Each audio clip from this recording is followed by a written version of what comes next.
اعوذ باللہ من الشیطان الرجیم بسم اللہ الرحمن الرحیم رب اشرح لی صدری ویسر لی امری واحلل عقدۃ من لسانی یفقہوا قولی واجعل لی وزیرا من اہلی رب زدنی علما رب زدنی علما رب زدنی علما آمین۔ بسم اللہ الرحمن الرحیم۔ سورۃ النبا مکیہ۔ اما یتساءلون، کس چیز کے بارے میں وہ آپس میں سوال کر رہے ہیں۔ اما اباؤٹ واٹ، کس چیز کے بارے میں۔ یتساءلون، وہ سوال کر رہے ہیں۔ سوال کا لفظ آپ اردو میں ہم استعمال کرتے ہیں تو اسی سے ہے یتساءلون، وہ آپس میں بحث کر رہے ہیں۔ کس چیز کے بارے میں وہ آپس میں سوال کر رہے ہیں؟ سوال بمانے بحث ہے جی۔ کفار مکہ میں مر کر جی اٹھنے کا کوئی تصور نہیں تھا۔ ان کا یہ ماننا تھا کہ مر کر انسان ختم ہو جاتا ہے۔ تو جب نبی کریم صلی اللہ علیہ وسلم نے انہیں اس بات سے آگاہ کیا کہ مرنے کے بعد دوبارہ اٹھایا جائے گا اور سوال ہوگا، تو وہ اس پر حیران اور پریشان تھے۔ تو جہاں آپس میں بیٹھتے تو اسی بات پر ڈسکشنز ہوتی، جیسے آپ لوگوں کے یہاں روز ایک نیا سیاسی شوشہ اٹھتا ہے نا، تو پھر بیٹھتے ہیں جہاں کھانے پر، کہیں دعوت پر، کہیں آپس میں، کہیں کاروبار کی جگہوں پر، تو پھر اسی پر بحث ہوتی رہتی ہے۔ تو یتساءلون اصل میں ایک دوسرے کے ساتھ ڈسکشن کرنے کا ہی نام ہے۔ تو جہاں بیٹھتے ہیں دوسرے سے سوال کرتے ہیں کہ کیا تمہیں لگتا ہے مر کر اٹھایا جائے گا؟ یہ جو بندہ کہہ رہا ہے، محمد صلی اللہ علیہ وسلم جو کہہ رہے ہیں، کیا ایسا ہوگا؟ تو کوئی کہتا کہ ظاہر ہے اسی طرح نا، کسی کی رائے ہوتی کہ بھئی اللہ کچھ بھی کر سکتا ہے، کسی کی رائے ہوتی ہوگی کہ بھئی یہ کیسے ہوگا، ہڈیاں تک گل جائیں گی، کہاں سے بلائے گا۔ اور جیسے آج ہوگی بحث، اگر اس موضوع پر آپ بحث کریں تو ہر کوئی اپنی مرضی کی بات کرے گا۔ تو ڈسکشنز ہو رہی تھی اور حیران ہو رہے تھے کہ یہ ایسی بات ہے جو نہ ہمارے باپ دادا نے کہی، نہ کسی نے، یہ کہاں سے لے کر آ گیا۔ لہٰذا سورہ یاسین میں بھی آپ پڑھتے ہیں کہ وہ کہتے ہیں ہم نے تو ایسی بات اپنے بڑوں سے بھی نہیں سنی، تم کہاں سے آ گئے یہ بات لے کر محمد صلی اللہ علیہ وسلم۔ تو اللہ کہتے ہیں یہ اس چیز پر ڈسکشنز کرتے ہیں، اس چیز پر جھگڑے کر رہے ہیں، اس چیز پر سوال اٹھا رہے ہیں۔ کیا ہے وہ بات؟ اس بات کو موضوع بحث بنایا ہوا ہے۔ عن النبأ العظیم، اس بات کے بارے میں جو خبر عظیم ہے۔ نبا یقینی خبر کو کہتے ہیں، نبی اسی سے ہوتا ہے، مصدق کا اطلاع دینے والا، کنفرم نیوز۔ ہیئر سے نہیں کہ 2 دن لوگوں کو بٹھائے رکھیں کہ اسلام آباد میں میاں بیوی نے ہائی جیک کر لیا سب کو، اور 2 دن بعد پتہ چلے کہ سب کچھ فیک تھا، ڈرامہ تھا۔ یہ خبر نہیں ہے، یہ خبر نہیں ہے، یہ افواہ ہے۔ اسی طرح مہینہ بھر لوگوں کو لگائے رکھو، پانی کے ساتھ ہم گاڑی چلا رہے ہیں جی، ہم پانی کے ساتھ گاڑی چلا رہے ہیں، ہم پانی کے ساتھ گاڑی چلا رہے ہیں۔ امریکہ کا دماغ خراب ہے جو عراق پر حملہ کر رہا ہے تیل کے لیے۔ تو یہ خبریں نہیں ہوتی۔ اسی طرح یہ جو آپ نیوز دیکھتے ہیں، فور ایگزامپل باجوہ صاحب نے آئی لینڈ خرید لیا، کوئی تصدیق ہے اس بات کی؟ آپ یقینی طور پر ہاں یا نہ کر سکتے ہیں؟ نہیں کر سکتے۔ فگرز بھی آئے نا، پچھلے دنوں ایک بہت پوسٹ چل رہی تھی، ہاں جی، اور پھر ایک بہت پوسٹ یہ چل رہی تھی کہ باجوہ صاحب کے اتنے پیسے ہیں، نواز شریف کے اتنے ہیں، زرداری کے اتنے ہیں۔ پیسہ ان لوگوں نے بہت لوٹا ہے، مجھے نہیں پتا، لیکن وہ جو فگرز تھے ان کی ہم تصدیق یا تردید کر سکتے ہیں؟ باتیں ہیں نا، بس باتیں۔ تو یہ اطلاعیں نہیں ہیں، یہ افواہیں ہیں، اٹھے اور بات کر دی۔ آپ کسی بات کی صداقت نہیں جانچ سکتے، کسی بات کی صداقت نہیں جانچ سکتے، کوئی کرائٹیریا نہیں رہ گیا۔ بالکل فساد میں آتی۔ دیکھیں یہ درست ہے کہ ان لوگوں نے فراڈ کیے ہیں، میں یہ نہیں کہہ رہی فراڈ نہیں کیے، نہ ہی میں کسی کی حمایت میں بات کر رہی ہوں، فراڈ کی ہے، صحیح بات ہے، لیکن اب یہ بات کہ کس نے کتنا فراڈ کیا یہ تو عدالت طے کرے گی نا، کیس کے بعد ڈسائیڈ ہوگا۔ اتنے ہی یہ ریسورس فل ہیں کہ یہ سوئس بینک میں جا کر وہاں سے پتہ لے کر آ گئے، اور انہوں نے ایک بینک میں ایک اکاؤنٹ رکھا ہوگا، مجھے بتائیں کہ وہاں انہوں نے سیدھے سیدھے اکاؤنٹ کھلائے ہوں گے، وہاں بھی تو انہوں نے فراڈ کے چکر چلائے ہوں گے نا، کیا پتا کس طرح اکاؤنٹ کھلائے، کتنے کھلائے، کہاں پر کھلائے، اور بہت ساری اور چیزیں ہوتی ہیں۔ تو ایک غلط آدمی کے بارے میں بھی افواہ نہیں اڑانی چاہیے۔ فرض کریں کہ ایک ایسی عورت ہے یا مرد ہے جس کا کردار اچھا نہیں ہے، وہ بد کردار ہے، لیکن اب ہمیں یہ نہیں پتا کہ اس کا افیئر کس کے ساتھ ہے یا کتنے افیئرز ہیں اس کے، تو ہم اس کے بارے میں بھی جھوٹ بولیں گے نا، تو جھوٹ ہی ہوگا۔ اگر ہم اس کے بارے میں ایسی کہانی سنائیں گے جو در حقیقت اس کا افیئر نہیں ہے تو اس پر بھی بہتان ہی ہوگا۔ یہ بات نہیں ہے کہ ایک شخص اگر بد کردار ہے تو اس پر بہتان لگانے سے میں گناہ نہیں ہونا۔ فور ایگزامپل ایک بات ہے کہ ابھی ایک میڈ ہماری جو ہے، ان کی بچی جو ہے وہ گھر سے چلی گئی اور 4 دن بعد ملی، ٹھیک ہے۔ اب سب کو سمجھ آتی ہے، مجھے بھی سمجھ آتی ہے کہ وہ بچی اپنی مرضی سے گئی اور اپنی مرضی سے آئی، لیکن اب یہ جو بیچ کی باقی باتیں چل رہی ہیں کہ مختلف خواتین ہیں نا، ظاہری بات ہے محلہ ہے پورا، تو سب کی بات ہے جی انجوائے، بھائی ہمیں کیا ضرورت ہے، کچھ نہ کچھ غلط ہے وہ ہمیں بھی پتا ہے، لیکن ہم جب یہ بات کرتے ہیں کہ شاید فلاں کے ساتھ، شاید فلاں کے ساتھ، تو وہ نامہ عمل میں لکھا جا رہا ہے نا، تو ہمیں کیا ضرورت ہے؟ یا تو ہمارے پاس کوئی یقینی اطلاع ہو، نہیں ہے تو چپ کر کے بیٹھو، بس ٹھیک ہے، دور کر دیا اپنے آپ سے، اتنا کافی۔ کیونکہ کوئی غلط ہو یا صحیح، یا تو ہم اس کے بارے میں جانتے ہوں یا نہ جانتے، تو آج کل تو لفظ خبر ہی استعمال ہوتا ہے، لیکن یہ خبریں نہیں ہیں، اسلام میں یہ خبر نہیں، خبر کہا جاتا ہے اسلام میں اس بات کو جو کہ مصدقہ ہو، کنفرم، جس کا ثبوت موجود ہے۔ لہٰذا نبی کہتے ہیں اس ہستی کو جو دنیا کی سب سے مصدقہ اطلاع دیتے ہیں، وہی سناتے ہیں نا، وہی سے زیادہ کنفرم کیا ہے دنیا میں؟ تو نبا اسی سے ہے، اس مصدقہ اطلاع کے بارے میں، یعنی کہ اطلاع جو مصدقہ ہے، کنفرمڈ ہے، اور العظیم بہت بڑی ہے، اعظم سے عظیم، خود مبالغہ ہے اس کے اندر، رحیم کے وزن پر مبالغے کا صیغہ ہے، اعظم بڑی ہڈی کو کہتے ہیں، جیسے آپ کی اسپائنل کارڈ ہے جس پر دار و مدار ہوتا ہے سارے سٹرکچر کا، تو سب سے بڑی سب سے اہم اسپائنل کارڈ ہے نا۔ اگر اللہ نہ کرے کسی کی پنڈلی کی ہڈی ٹوٹ جائے اور نہ بھی جڑے، اللہ نہ کرے لیکن کچھ ہو بھی جائے، تو لنگڑا کے صحیح چلے گا تو صحیح، اگر اسپائنل کارڈ میں کچھ ہو گیا تو ڈسیبل ہو جائیں گے۔ تو سب سے اہم اسپائنل کارڈ ہے نا، اسی کو اعظم کہتے ہیں، اس سے دماغ بھی اٹیچ ہوتا ہے نا، سب کچھ اسی کے ساتھ ہے جی، اللہ معاف کر دے۔ تو عظیم وہ چیز ہوتی ہے جس پر انحصار ہے، تو انسان کی اصلاح کا، اعمال کا، فلاح کا انحصار اسی خبر پر ہے۔ جو یہ مانتا ہے کہ مجھے اللہ کو جواب دینا ہے وہ اور طرح کا انسان ہوگا، اور جو نہیں مانتا وہ اور طرح کا انسان ہوگا، سادہ سی بات ہے۔ اصلاح احوال کی، تقوی کی، نیکی کی، ہر چیز کی بنیاد آ کر اسی بات پر رکتی ہے۔ کیوں میں صبر کروں، کیوں میں منہ توڑ کر جواب نہ دوں؟ جب میرے پاس اختیار بھی ہے، میں کیوں نہ کاٹھی ڈال کے رکھوں، سر پہ سوار ہو کے کیوں نہ رہوں؟ کیوں میں تگنی کا ناچنا نہ چاہوں جبکہ میں نچا سکتی ہوں؟ صرف اس لیے کہ ایک دن مجھے اس کا جواب اللہ کو دینا ہے۔ اختیار بھی امانت ہے، رشتہ بھی امانت ہے، چیز بھی امانت ہے۔ مجھے اللہ کو جواب دینا ہے، میں اللہ کو کیا جواب دوں؟ مجھے اللہ کو جواب دینا۔ تو یہی فرق ہوتا ہے کہ جب ایک ایسے بندے کے پاس آتا ہے اختیار جو آخرت کا یا تو قائل نہیں ہے، یا قائل ہے اور اس نے اپنی مرضی بنا رکھی ہے۔ فرعون کی قوم جو تھی، مصری جو تھے، وہ مرنے کے بعد جی اٹھنے کے، حیات بعد الموت کے قائل تھے کہ نہیں تھے؟ خفصہ ہاں تھے، مگر پھر مسئلہ کہاں پر تھا؟ خرابی کیوں تھی ان میں؟ جواب طلبی کا خوف،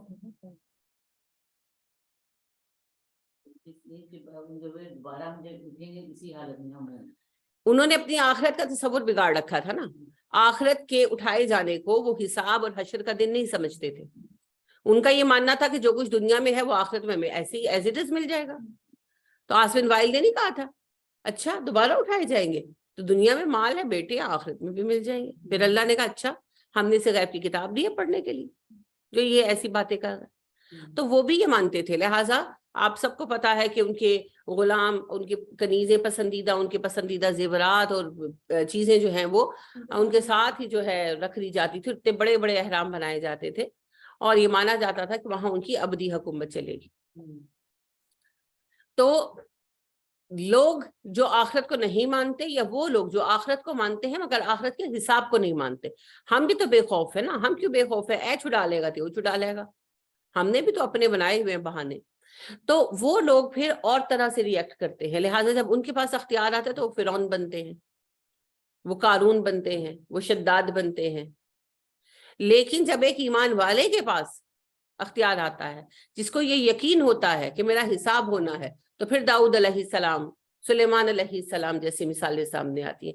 پھر ابو بکر صدیق اور عمر فاروق اور عثمان رضی اللہ تعالیٰ عنہ اور علی رضی اللہ تعالیٰ عنہ اور عمر بن عبدالعزیز رحمۃ اللہ تعالیٰ علیہ جیسی مثالیں سامنے آتی. پھر خدا ترسی اور ذمہ داری کا احساس دیکھتے ہیں. جی یہ بھی ہوتا ہے کہ ہمیں یہ بھی ہوتا ہے کہ ہم باپوں کی بات چھوڑ دیں, پھر بھی ہم دھڑلے سے کام کر رہے ہوتے ہیں, اس سے کیا وہ آخرت کا یقین نہیں رکھتے, منہ سے نہ کہیں, دل میں یقین نہیں ہوتا, حساب ہو. اور کیا اس کے سوا پھر ایک اور چیز جو ہے وہ ہے بہک جانا. جیسے بچے ہوتے ہیں نا, ایک بچے ہوتے ہیں نکمے اسٹوڈنٹس جو ہوتے ہیں, اور ایک ہوتے ہیں وہ اچھے بچے ہوتے ہیں لیکن غلط صحبت میں پڑ جاتے ہیں. یہ بھی تو ایک ہے نا سبب. تو پھر امتحانوں میں فیل ہوتے ہیں, پھر ماں باپ کو پتہ چلتا ہے, جب وہ ہوتا ہے نا فرسٹ سیمسٹر وہ فیل ہوتے ہیں تب پتہ چلتا ہے او ہو یہ تو فیل ہو گیا. پھر پتہ چلتا ہے وہ تو کلاس ہی نہیں لے رہا تھا, وہ تو کالج ہی نہیں آ رہا تھا. پھر پتہ چلتا ہے وہ ایسے دوستوں کی صحبت میں پڑ گیا جو غلط ہے. پھر ہم ماں باپ کھینچتے ہیں, پھر پٹائی کرتے ہیں. پھر تو اسی طرح سے ایک ایسا بھی گروہ ہے ہمارا جس کا معاملہ یہ ہے کہ وہ بہک گیا. شیطان کا بہکاوا بھی تو ساتھ ہے, نفس کا بہکاوا ساتھ ہے, ایسے انسان بھی ساتھ ہے. تو یہ اس طرح کے مسائل ہوتے ہیں, یہ بھی ایک سبب ہے. پھر سستی بھی سبب ہے. سستی بھی تو ہے نا, کئی بچے ایسے ہوتے ہیں, آپ نے خود بھی اسٹوڈنٹ ہوڈ میں کبھی نہ کبھی کیا ہوگا کہ پیپر سر پر ہے, اچھا کل پڑھ لوں گی, اچھا کل پڑھ لوں گی, اچھا کل پڑھ لوں گی, پیپر سر پر آ گیا اور کچھ بھی نہیں پڑھا گیا. ہوتا ہے نا, تو سستی بھی تو ایک سبب ہے.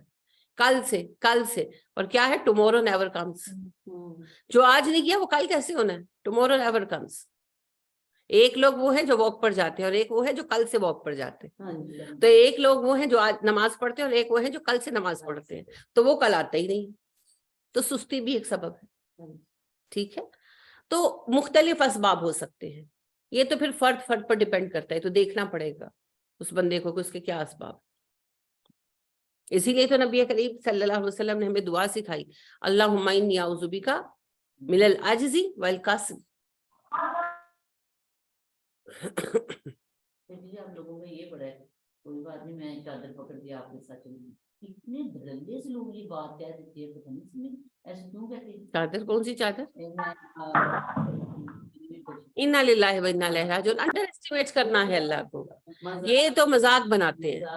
آپ مجھے یہ بتائیں کہ آپ نے ایک سنیما ہال جانا ہو جس کا کوئی وقار نہیں ہے, آپ بغیر ٹکٹ کے داخل ہو سکتے ہیں؟ گھس جائے نا اماں کی وہ پکڑ کر چادر.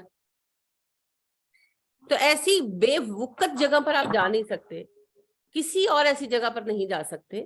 تو ایک جنت ہی رہ گئی ہے جہاں پر دوپٹے پکڑ کے گھس جائیں گے. اور اللہ کے نبی صلی اللہ علیہ وسلم نے کہا, اے فاطمہ میری بچی, اور یہ وہ وقت تھا کہ آپ کے 7 بچے وفات پا چکے تھے, حجت الوداع کا موقع تھا نا, تو آپ صلی اللہ علیہ وسلم کے 7 بچے وفات پا چکے تھے, صرف ایک فاطمہ زندہ تھی.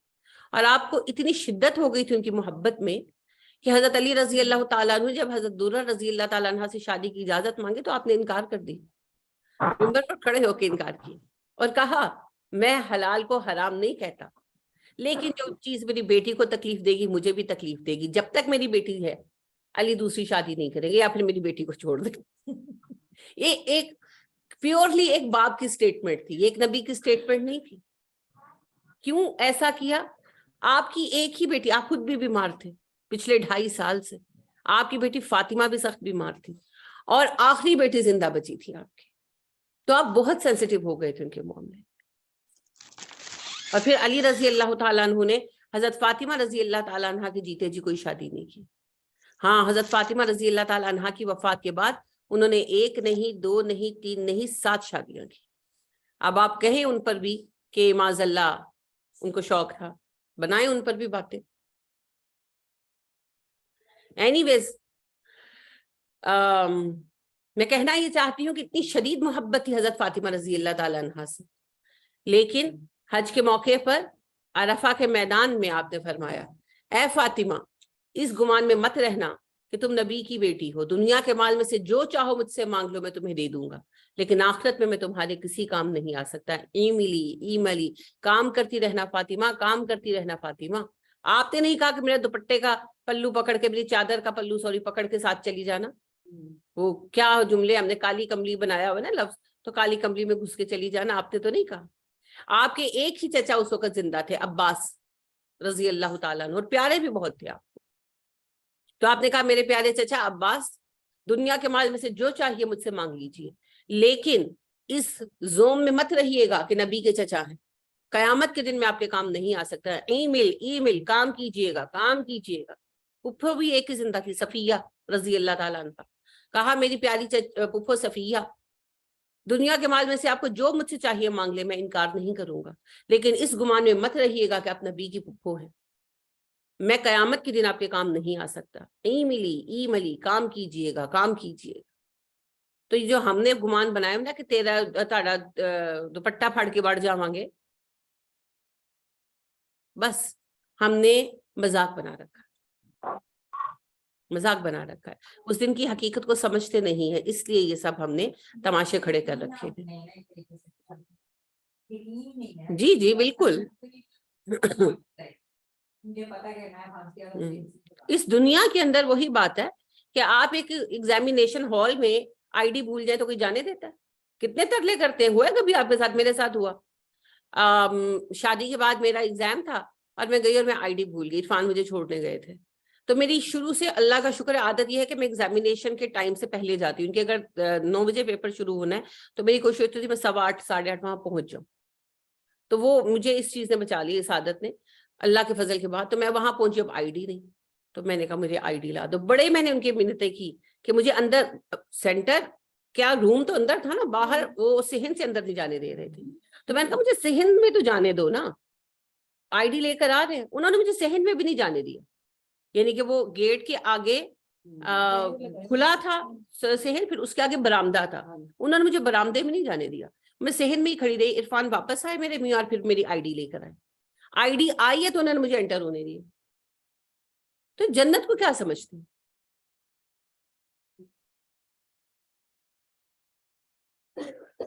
مذاق بنا رکھا ہے ہم نے، اصل میں وہی بات ہے، بے یقینی ہے، مذاق بنا رکھا ہے۔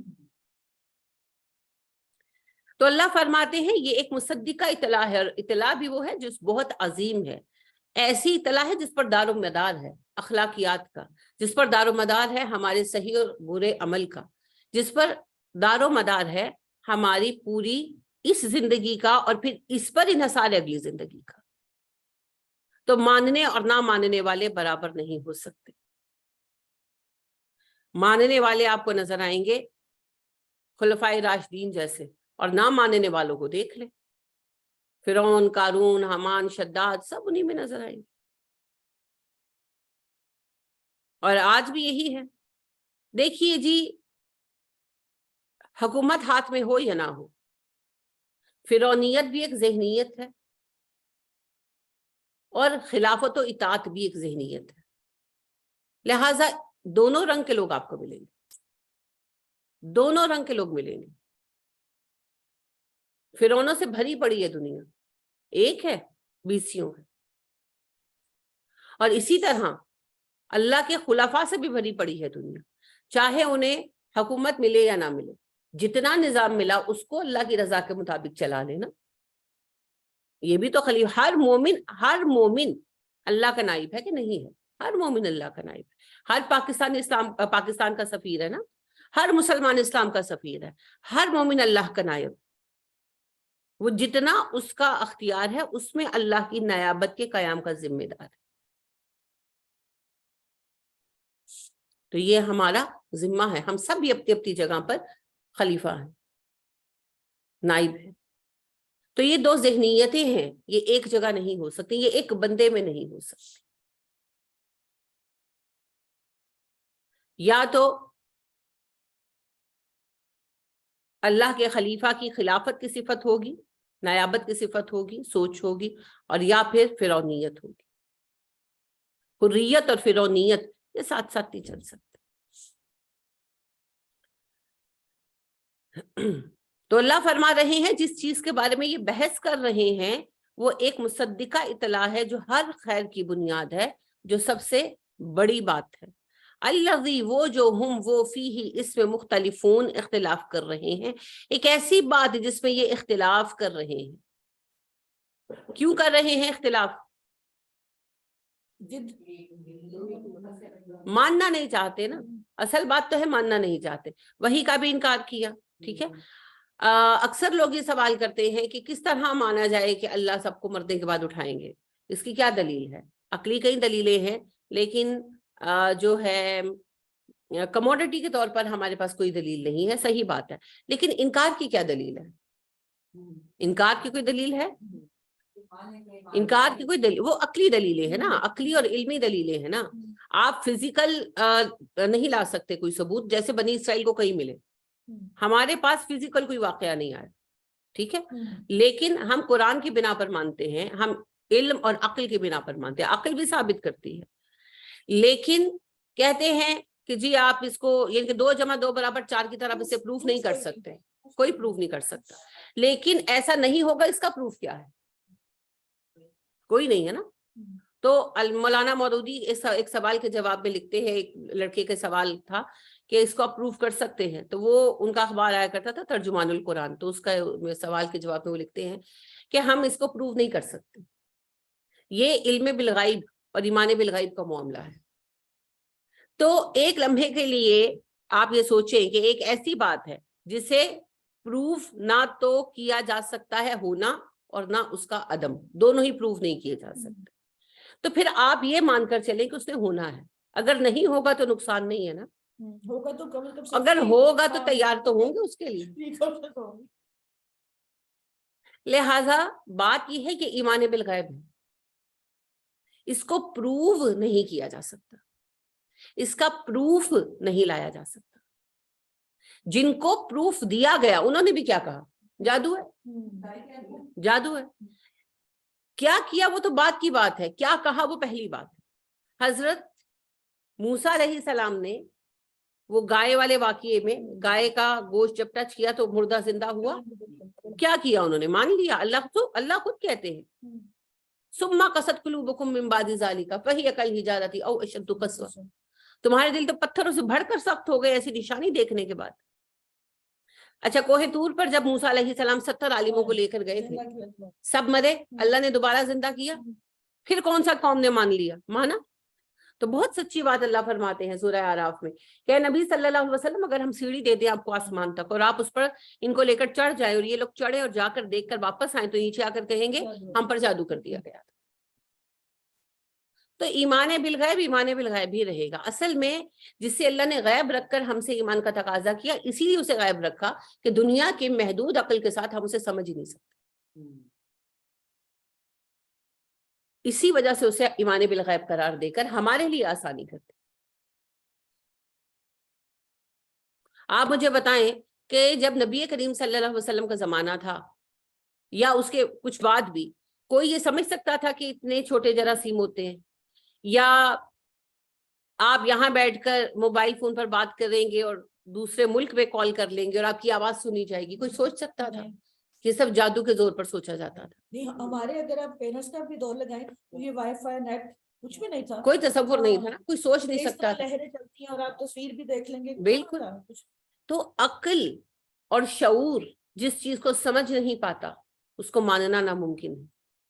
تو اگر آپ فرض کریں کہ ٹائم مشین میں آپ پیچھے چلے جائیں تو آپ کسی کو منوا سکیں گے، کیونکہ آپ کے پاس یہ چیزیں نہیں نہ ہوں گی. تو آپ کسی کو منوا سکیں گے کہ میں ایسے دور سے آیا ہوں جہاں ایک جگہ بیٹھ کر دوسرے سے بات کر لیتے ہیں اور دوسرے کی شکل دیکھتے ہیں. وہ صرف جادو کے اس میں ہوتا تھا نا کہ جادو کے پیالے پر ہاتھ گھمایا تو تصویر آ گئی. جی بالکل.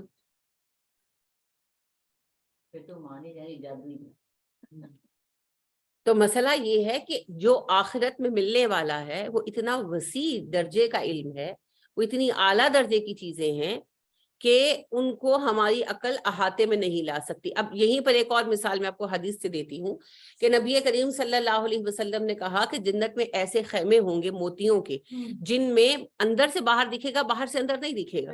تو ابن عباس سے ایک صاحب نے پوچھا کہ ایسا کیسے ہوگا؟ تو انہوں نے کہا تم نے پڑھا نہیں ان اللہ علی کل شیء قدیر. ان کے پاس یہی آنسر تھا. آج کوئی آپ سے پوچھے گا تو آپ کہیں گے آج تو تم نے ایسا گلاس بنا لیا کہ اندر والا باہر دیکھ لیتا, باہر والا اندر نہیں دیکھ سکتا. پھر اللہ سبحانہ و تعالیٰ کے نبی ہمارے پیارے رسول صلی اللہ علیہ وسلم نے فرمایا کہ اس میں ایسی سواریاں ہوں گی جس میں بیٹھیں گے تو وہ تیزی سے ایک جگہ سے دوسری جگہ موو کر کے لے جائیں گی. اب اس پر کسی کا ذہن یعنی کہ گرپ نہیں کر پاتا, اور یہی صحابہ نے کہا اور بالکل صحیح کہا کہ اللہ ہر چیز پر قادر ہے. اب آپ دیکھیں آپ کے ایئر لفٹ کیسے کام کرتے ہیں. آپ اس میں بیٹھتے ہیں, آپ صلی اللہ علیہ وسلم نے فرمایا موتی کے کبے ہوں گے, جہاز سے میں نے خود نہیں مثال دی, موتی کے کبے سے ہوں گے, اور اس میں لوگ جب بیٹھیں گے تو وہ چاہیں گے تو باہر دیکھ سکیں گے, اور وہ ان کو تیز رفتاری سے ایک جگہ سے دوسری جگہ موو کر کے لے جائیں گے. تو ایئر لفٹ یہی چیز ایک طرح سے ہے کہ آپ بیٹھتے ہیں, وہ کمرہ سا ہے وہ بند ہو جاتا ہے اور وہ آپ کو ہر کھڈ کھڈ سے گزار کے لے جاتا ہے, بادل گرج کچھ آپ کو آواز نہیں اندر آتی اور آپ اندر سے باہر دیکھ رہے ہیں اینڈ یو آر سیف. تو اللہ سبحانہ و تعالیٰ کے ہاں کون سی ٹیکنالوجی چلے گی؟ یہ بہت سوال ہوتا تھا نا کہ اللہ اتنے لوگوں کا حساب کیسے رکھے گا. ہمارا کمپیوٹر کتنا حساب رکھ کر بیٹھا ہوا ہے, کوئی حساب ہے کسی کے پاس؟ تو اللہ کے ہاں کون سی چیز چلے گی؟ How do you know. ایک دفعہ کسی نے مجھے کہا آپ کا کیا کہنا ہے, آپ کیا کہنا چاہتے ہیں کہ اللہ کے ہاں کمپیوٹر چلیں گے, یہ آپ کیسے ثابت کر سکتے ہیں؟ میں نے کہا پہلے آپ ثابت کر دیں نہیں چلیں گے. آپ کیسے ثابت کر سکتے نہیں چلیں گے؟ کہتے ہیں آپ کا مطلب ہے جنت میں بجلی ہوگی. میں نے کہا ہوگی, مجھے کیا پتا, کوئی نہ کوئی چیز تو ہوگی نا, کوئی نہ کوئی پاور تو ہوگی جس سے سب کچھ آٹومیشن پہ چلے گا, سب کچھ آٹومیٹک ہوگا. نبی کریم صلی اللہ علیہ وسلم نے خود کہا کہ ایسے محلات ہوں گے کہ داخل ہوں گے تو دروازے کھل جائیں گے, آٹومیشن ہے نا. تو اس آٹومیشن کے ساتھ کریں گے تو آٹومیشن ہے نا. آپ ابھی یہ رائزن جیسے چھوٹے سے اسٹور پر جاتے دروازہ خود ہی کھل جاتا ہے, وہ آپ کی خواہش پہ نہیں کھل رہا, وہ آپ کی باڈی کی ہیٹ سے آپریٹ ہو رہا ہے. بالکل اسی طریقے سے پوری دنیا میں چیزیں چل رہی ہیں, آٹومیشن ہے. جنت میں بھی آٹومیشن ہوگی. اس آٹومیشن کے لیے کوئی نہ کوئی سورس آف انرجی تو ہوگا. وہ سورس آف انرجی کیا ہے اللہ بہتر جانتا ہے. ہمیں ہی لگتا ہے کہ ہم نے دنیا میں بجلی بنا لی, ڈھونڈ لی, بنا کے لی ڈھونڈ لی, ہم نے بڑا مالکا مات لیا. یعنی آپ سوچیں بجلی کیا ہے, یہ ایک نیچرل انرجی ہے جو ہوا کے اندر تھی, اور جب نہیں تھی تو کوئی سوچ سکتا تھا؟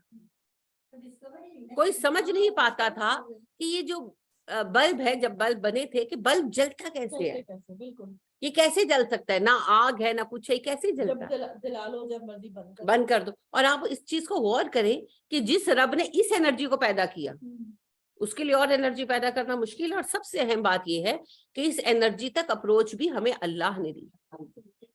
جب اللہ دینا چاہتے ہیں تب دیتے ہیں. صرف ہمیں لگتا ہے یہ آپ کے جو ایکس ریز وغیرہ ہیں, الفا بیٹا گاما ریز جو ہے, یہ بھی تو ایک اتفاقی دریافت ہیں, اور یہ کوئی چیز بنائی نہیں ہوئی. یہ کائنات میں یہ موجود پاورز ہیں جن پاورز کے صرف انسان نے تھوڑا سا اختیار سیکھ لیا ہے, تھوڑا سا دسترس میں ہو گئی انسان. کافی ایسی چیزیں جو متشابہات سے نکل آئی, جیسے کہ وہی کہ جانا جنت کے کیسے دروازے کھلیں گے, کیا معاملات. آپ صحیح کہہ رہی ہیں, لیکن بات یہ ہے کہ کوئی ماننا چاہے تو ہے نا. بات تو یہ ہے کہ کوئی ماننا چاہے تو پھر ہے. تو اللہ سبحانہ و تعالیٰ نے یہ سب انرجیز پیدا کی ہیں, اس کے سوا پتہ نہیں کون کون سی انرجی کہاں کہاں موجود ہے, صرف اللہ ہی کو پتا ہے. اور وقت کے ساتھ اللہ نے مختلف قوموں کو مختلف چیزوں کی عقل دی ہے. ہم سے بھی ترقی یافتہ لوگ گزر چکے ہیں, ہم کوئی دنیا کے پہلے اور آخری ترقی یافتہ لوگ نہیں ہیں.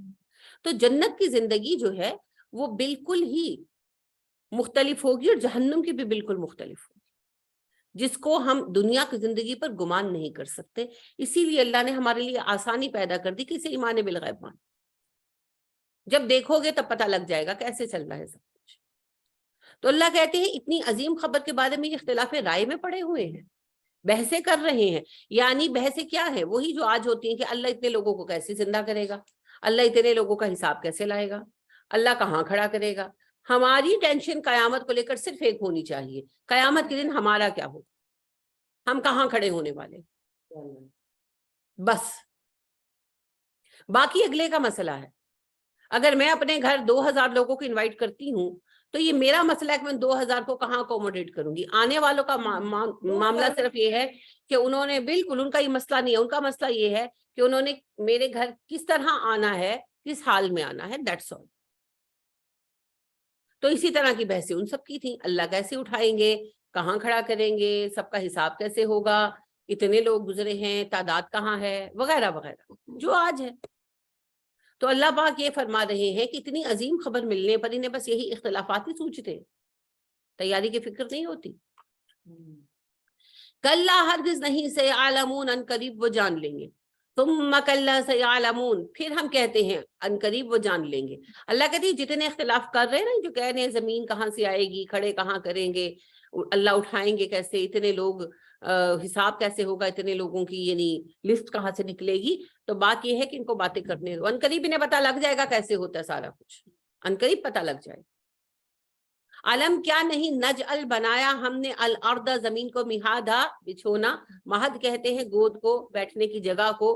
تو اللہ فرماتے ہیں کیا ہم نے زمین کو تمہارے لیے بچھونا نہیں بنا دیا, والجبال اوتادا پہاڑوں کو میخوں کی طرح گاڑ نہیں دیا, وخلقناکم ازواجا اور ہم نے تمہارے لیے جوڑے نہیں پیدا کیے, یعنی عورت کے لیے مرد, مرد کے لیے عورت, وجعلنا نومکم سباتا اور نیند کو ہم نے تمہارے لیے فریش ہونے کا ذریعہ بنایا. سباتا ہوتا ہے فریش ہونا, تمہارے فریشنس کا ذریعہ بنا دیا. وجعلنا اللیل لباسا رات کو تمہارے لیے کور بنا دیا, لباس بنا دیا.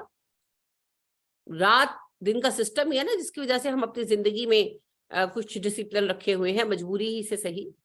وجعلنا النہار معاشا دن کو ہم نے تمہارے کمانے کا وقت بنایا, معیشت کا ذریعہ بنایا. وبنینا فوقکم سبعا شدادا اور تمہارے اوپر ہم نے 7 مضبوط آسمان بنا دیے. وجعلنا سراجا وہاجا اور ہم نے تمہارے لیے ایک دہکتا ہوا روشن چراغ بنا دیا, سورج. وانزلنا من المعصرات ماء ثجاجا اور ہم نے بدلیوں سے تمہارے لیے برسنے والا پانی اتارا. موسرا جو ہے اس کا مطلب ہوتا ہے معمور, بھری ہوئی چیز. تو موسرات جو ہے جمع ہے اس کی, موسرا سے. تو بادل, کیونکہ جو بادل ہوتے ہیں وہ اٹھائے ہوئے ہوتے ہیں پانی کو. ماءن آپ نے غمام کا لفظ بھی پڑھا ہے بادلوں کے لیے, قسمیں ہیں بادلوں کی. غمام وہ بادل ہوتے ہیں جو ویسے ہی سائے کے لیے یعنی کہ آتے ہیں, تھوڑا سایہ ہو جاتا ہے. اور مسرا وہ بادل ہوتے ہیں جو پانی برسانے والے ہوتے ہیں. تو لہٰذا یہ جو ہے بارش والے, بارش برسانے والے بادل. جی آپ نے کیا کہا, سحاب وہ بادل ہے جو موو کر رہے ہو, چل رہے ہیں. وہ خشک بھی ہو سکتے ہیں اور بارانی بھی ہو سکتے ہیں. آپ بہت دفعہ دیکھتے ہیں کہ تیز بادل آتے ہیں اور پھر ہوا ان کو اڑا کر کہیں کا کہیں لے جاتی ہے. تو جو بادل آگے چلے جاتے ہیں یعنی موو کر رہے ہوتے ہیں وہ سحاب کہلاتے ہیں. کئی نام ہیں جی عربی میں, اور انگلش میں بھی کئی نام ہیں, لیکن وہ سائنس میں یوز ہوتے ہیں. تو عربی ایک وسیع زبان ہے, اس میں مختلف طرح کے بادلوں کے لیے مختلف طرح کے لفظ جو ہیں وہ استعمال ہوتے ہیں. آپ لوگوں نے نام بھی رکھا کیا بادل ہے مطلب اس کا. لوگوں کی کیا بات ہے, مدانی نام رکھ لیتے ہیں, بات ختم. مان پانی, سجاجا, سجا ہوتا ہے مسلادھار, تو مسلسل برسنے والا پانی. کہ تم پر ایسی ہم بھیجتے ہیں بدلیاں یا بادل جو خوب ہوا پانی سے بھرے ہوئے ہوتے ہیں اور پھر خوب مسلادھار بارش وہ برساتے ہیں. یعنی اللہ فرما رہے ہیں تمہیں لگ رہا ہے کہ ہم تمہیں اٹھا نہیں سکتے مرنے کے بعد, حالانکہ ہم نے پوری کائنات پیدا کی, زمین کو تمہارا بچھونا بنا دیا, آسمان کو تمہاری چھت بنا دیا, اور زمین کے بیلنس کے لیے پہاڑ ہم نے اس پہ گاڑ دیے, تمہارے لیے ہم نے جوڑے پیدا کیے. اور یعنی کہ آپ کو پتا ہے کہ آدم علیہ السلام سے حوا جو ہے وہ پیدا ہوئی, جو اپنی جگہ پر ایک بہت بڑی مسٹری ہے. اور پھر اللہ پاک نے ایک سلسلہ بنا دیا مرد و عورت کا. تو زندگی کا یہ رنگ اللہ نے دیا, اور اللہ سبحانہ و تعالیٰ نے دن رات کا نظام بنایا, ہمیں نیند عطا فرمائی. نیند اللہ کے فضلوں میں سے بہت بڑا فضل. یہ ہماری صلاحیتوں کو باقی رکھتی ہے, ہمارے جسم کو جو ہے وہ تر و تازہ کرتی ہے, ہمارے خلیوں کی ٹوٹ پھوٹ کو برقرار رکھتے ہوئے, یعنی ہمارے خلیوں کو برقرار رکھتی ہے, ٹوٹ پھوٹ کا علاج کرتی ہے, اور ہماری باڈی کی ریپیئر کا سارا کام حالت نیند میں ہوتا ہے. تو اللہ فرماتے ہیں کہ ہم نے دن رات کی تقسیم کر دی، سورج کو چمکا دیا تمہارے لیے۔ اب آپ سوچیں کہ بجلی کا بحران ہم سہ رہے ہیں، اگر دن میں بھی بجلی کا اتنی ہی ضرورت ہوتی تو ہم کیسے گزارا کر پاتے؟ پھر کیا تو ہوتا؟ بالکل، تو یہ اللہ کا فضل ہے کہ اللہ نے سورج ہمارے لیے ایسا چمکایا کہ دن میں ہمیں کسی چیز کی ضرورت تقریباً نہیں پڑتی، اور ہمارا معاش جو ہے، معیشت، اکانومی وہ چلتی ہے، اور رات کو آرام کا ذریعہ بنایا، ورنہ انسان اتنا ظالم ہے کہ وہ پھر جاگتا ہی رہتا۔ تو اللہ نے مجبور کر دیا سب کو کہ سونے کے وقت پہ سو اور جاگنے کے وقت پر جاگو۔ ہم نے تمہارے اوپر 7 عظیم مضبوط آسمان بنائے، یعنی کہ آسمان 7 ہیں، مضبوط ہیں، اپنی جگہ پر پختہ اور قائم ہیں، ہم نے تمہارے لیے بنائے، اور تمہارے لیے آسمان سے پانی اتارا خوب برسنے والا، لِنُخْرِجَ بِهِ حَبًّا وَنَبَاتًا، تاکہ ہم نکالیں اس کے ذریعے غلہ اور نباتات، یعنی پانی اتارا اور پانی کے ذریعے غلہ اگایا، نباتات اگائیں، پھول پودے اگائے، وَجَنَّاتٍ الْفَافًا، اور باغات بہت گھنے، لف ہوتا ہے جڑنا، تو ایسے باغات جو جڑے ہوئے ہیں کہ 7 پودے ہیں، گھنے خوبصورت باغات، کہ اللہ کہتے ہیں پانی کے ذریعے ہم نے تمہاری فصلیں پیدا کی۔ تو جس رب نے یہ سارا کچھ کیا وہ تمہیں مرنے کے بعد دوبارہ اٹھا نہیں سکتا۔ کس قدر انڈر ایسٹیمیٹ کرتے ہو تم لوگ اللہ۔ اِنَّ یوم الفصل کان میقاتا، یہ ساری نشانیاں گواہ ہیں اس بات پر، ان بے شک یوم الفصل، فیصلے کا دن، کانا ہے، میقاتا، مقررہ۔ میقات آپ احرام بھی تو باندھتے ہیں میقات سے، مقررہ جگہ مقررہ وقت دونوں کے لیے استعمال ہوتا ہے۔ تو قیامت کا دن جو ہے وہ مقرر ہے، اس کا وقت بھی متعین ہے اور اس کی جگہ بھی متعین ہے۔ جگہ کے بارے میں ہم جانتے ہیں، شام کے میدان میں حشر جو ہے وہ بھرپا ہوگا، اور جگہ وقت کے بارے میں ہم نہیں جانتے، وہ اللہ جانتے ہیں، اللہ کو ہی پتا ہے کہ کس دن کس ٹائم کتنے بجے جو ہے وہ رونما ہوگا یہ حادثہ۔ یوم، جس دن، ینفخ، پھونک دیا جائے گا، فی الصور، سور میں، فتأتون، تو تم آؤ گے، افواجا، فوج در فوج، گروہ در گروہ۔ جس دن سور میں پھونک دیا جائے گا، اللہ بتا دے کہ کب ہوگا یہ واقعہ، جس دن سور میں پھونک دیا جائے گا، وہ دن کب آئے گا؟ علامتیں ہیں ہمارے پاس، علم نہیں ہے، صرف اللہ کو علم ہے۔ لہٰذا جبریل علیہ السلام جب نبی کریم صلی اللہ علیہ وسلم کے پاس انسانی شکل میں آئے، حدیث جبریل آپ سب جانتے ہیں، اس میں انہوں نے کہا کہ مجھے بتائیں قیامت کب آئے گی، تو آپ نے کہا جس سے پوچھا جا رہا ہے وہ پوچھنے والے سے زیادہ نہیں جانتا۔ تو جبریل علیہ السلام نے کہا مجھے اس کو کچھ نشانیاں بتا دیں جو آپ نے بتائیں۔ تو اللہ کے سوا کوئی نہیں جانتا جی، ٹائم کوئی نہیں جانتا۔ تو اللہ فرما رہے ہیں یہ اس دن رونما ہوگا واقعہ جس دن سور میں پھونک دیا جائے گا۔ فتأتون افواجا، تم، سور کہتے ہیں آواز کو جی، سواد کے ساتھ ہے، سین کے ساتھ نہیں ہے، سواد کے ساتھ سور، آواز۔ تو باجا، ایک باجا ہے، نبی اکرم صلی اللہ علیہ وسلم نے کہا نرسنگا ہے۔ نرسنگا ہوتا ہے جی جو بیل ہوتے ہیں نا، اس کا سینگ نکال لیا جاتا ہے، جب وہ مر جاتے ہیں ان کا سینگ اتار دیتے ہیں، وہ اندر سے ہولو ہوتے ہیں، خالی ہوتے ہیں، تو ان کے آگے جو ہے نا نیچرلی سوراخ ہوتے ہیں، تو اس میں اگر پھونک مارتے ہیں نا تو وہ باجے کی طرح بجتا ہے، بانسری والا ساؤنڈ ہو جاتا ہے، ساؤنڈ نکلتا ہے اس میں سے۔ تو دنیا میں بھی استعمال کیا جاتا ہے، اب تو خیر تقریباً ختم ہو گیا ہے، لیکن پہلے جو ہے الارم وغیرہ کے لیے اس کو یوز کیا جاتا تھا۔ جو فوجی وغیرہ ہوتے تھے نا ان کے پاس ہوتا تھا، کوئی خطرہ دیکھتے تھے تو زور سے اس کو بجاتے تھے تو دور تک اس کی آواز آتی تھی۔ تو اللہ کے نبی صلی اللہ علیہ وسلم فرماتے ہیں کہ اللہ نے ایک فرشتہ پیدا ہی اس لیے کیا جس کے پاس نرسنگا ہے، اور وہ اسے ہاتھوں میں لیے ہونٹوں سے لگائے تیار کھڑا ہے، جیسے ہی اللہ کا حکم ہوگا وہ اسے پھونک دے گا۔ تو ہمارے یہاں اسرافیل نام کہا جاتا ہے، یہودی روایتوں سے آیا ہے، نہ تصدیق کا کوئی ہمارے پاس ذریعہ ہے اور نہ ہی تردید کا۔ جبرائیل اور میکائیل علیہ السلام کا نام تو قرآن اور حدیث سے بھی ثابت ہے، البتہ اسرائیل اور اسرافیل یہ دونوں نام جو ہیں یہ یہودی روایتوں سے لیے گئے ہیں۔ نبی اکرم صلی اللہ علیہ وسلم نے ملک الموت کہا اور سور بجانے والا فرشتہ کہا، ملک السور، ٹھیک ہے۔ تو بہرحال یہ نام استعمال کرنے میں حرج نہیں ہے، کیے جا سکتے ہیں جو ہے اسرائیل اور اسرافیل۔ اچھا جی، تو اللہ فرما رہے ہیں اس دن قیامت بھرپا ہوگی جب فرشتہ سینگ میں پھونک مار دے گا،